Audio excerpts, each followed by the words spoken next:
Good afternoon friend, তোমরা সবাই কেমন আছো? আমার শরীরটা খুব একটা ভালো নেই।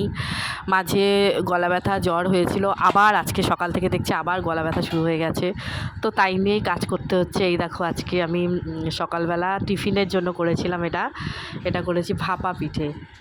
কালকে একটা রাত্রিবেলা একটা গন্ডগোল হয়েছিল, মানে আমার বর পাকিয়েছিল গন্ডগোলটা, মানে চালের গুঁড়োর সাথে ময়দা মিশিয়ে ফেলেছিল। এবার আমি রুটি করতে যাচ্ছি, ময়দার রুটি, তখন ভাত জল ঢালা হয়ে গেছে, হাতে ধরে দেখছি ওই রকম সেই মাখাটাই সকালবেলা করলাম। আর তো দেখো আজকে আমি দুপুরবেলা করেছিলাম শঙ্কর মাছ,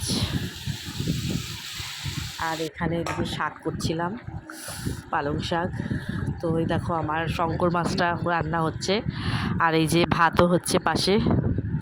তো আমার রান্না কমপ্লিট। এই দেখো আমি পালং শাক রান্না করেছি বেগুন আলু দিয়ে, আর এই যে আমার শঙ্কর মাছ আজ ছেলের জন্যই এনেছে। ছেলে ভালো খায়, কিন্তু ছেলের শরীরটাও খারাপ হয়েছে, ও খেতে পারেনি দুপুরবেলা ভাত একদমই।